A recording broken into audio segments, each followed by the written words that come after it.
Sim pribados teh nyata ayeuna bade nerangkeun masalah masdarnya. Babul masdar wa huwa al-ismul mansubu alladhi yaji'u salisan fi tasrifil fi'li. Assalamualaikum warahmatullahi wabarakatuh. Alhamdulillahi rabbil alamin wa bihi nasta'inu ala umuri dunya waddin wa ala alihi wa ashabihi ajma'in, amma ba'du. Para hadirin anu kusim pribados dihormat anu dimuliakeun ku Allah Subhanahu wa taala. Alhamdulillah urang sadaya parantos tiasa kumpuriung dina ieu malpala anu mulia. Daya sanes tujuan urang kumpuriung dina ieu malpala anu mulia nyaeta bade belajar, bade namahan ilmu nahu. Mudah-mudahan Allah Subhanahu wa taala nya tujuan urang ngawulkeun tujuan urang nyaeta bade namahan ilmu nahu, bade dipaparin ku Allah Subhanahu wa taala, paparin ngerti, paparin paham kana ilmu nahu. Amin ya rabbal alamin. Para hadirin rahimakumullah, sim pribados teh nyata ayeuna bade nerangkeun masalah masdarnya, bade nerangkeun dina masdar anu ngaraskeun hanca anu kamari nya. Mangga ayeuna urang kawitan.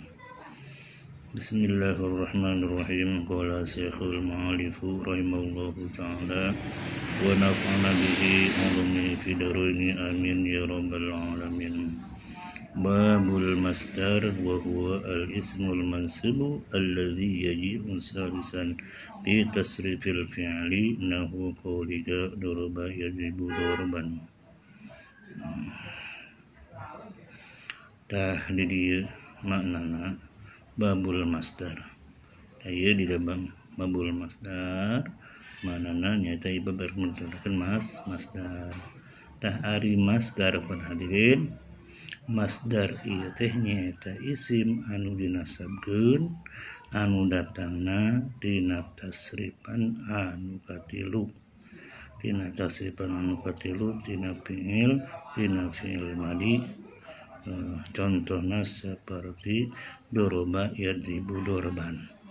Nah eta dorban eta teh nyaeta barisna kunasan karena jadi naon, karena jadi masdar. Nah menurut mana eta? Menurut sorof, menurut ilmu sorof. Tah ari menurutna ilmu nahu mah itu sejelas nama si dorban teh nyaeta jadi naon, jadi maf'ul mutlak gitu para hadirin. Si dorban eta jadi maf'ul mutlak. Nah, menurut ilmu nahu, menurut ilmu sorof nyaeta si dorban teh nyaeta jadi masdar. Karena si dorban eta termasuk datang tina tasrifan anu katilu. Tah kitu nya para hadirin. Jadi kumaha ieu? Tah menjelaskeun dorban eta, lamun si dorban teh naon? Eta na segatna, tamun nyakeun segat berarti si dorban jadi masdar. Lamun barisna kudu kumaha? Nah, lamun kana baris berarti jawabna jadi maf'ul. Itu nya. Nah, jadi kumaha yen terangkeun terus simbolna. Karena diraskeun kusim baros bari terangkeun dina masalah ieu masdar nya menurut masdar karena ieu adalah masdar. Nah, ieu teh dina masdar ieu terbagi dua. Ya. Terbagi dua menurut naon eta?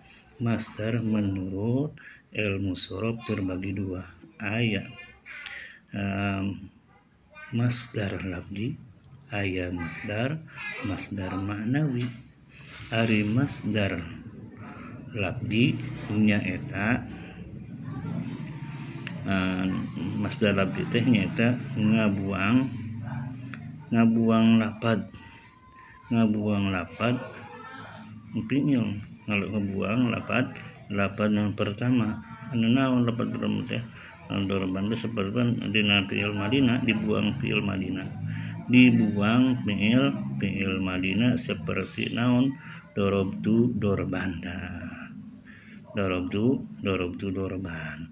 Eta di mana dibuang saruanya dorban anu dorban fiil madina terus lamjayakeun teh mah kos itu sarua lapadna jeung dorban eta dingaranan kos itu masdar lafzi.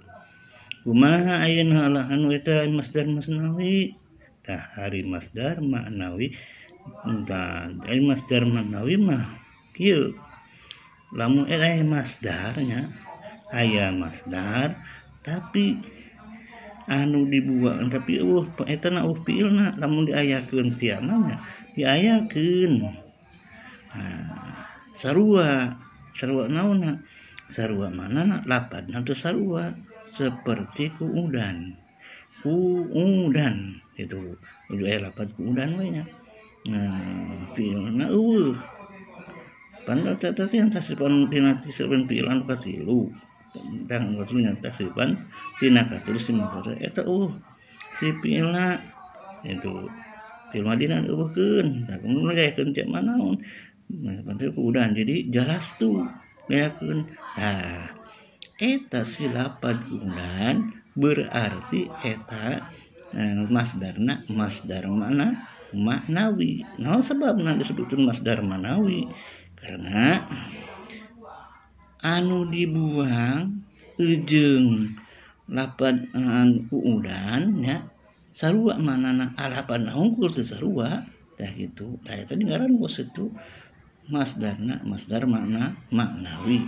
Nah menurut naon menurut ilmu sorof tapi menurut dina ilmu nahwu mah tetap si eta teh pangkatna si masdar eta jadi maf'ul naon maf'ul mutlak tina naon tina fiil anu dibuang.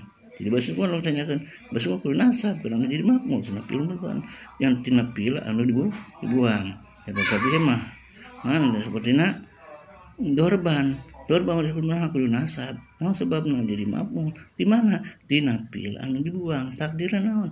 Dorobtu dorban. Nah itu. Nah eta disebutkeun si dorban teh jadi maf'ul yaitu tina fiil anu dibuang. Nah, kumaha ayeuna kuudan iki sarua wae.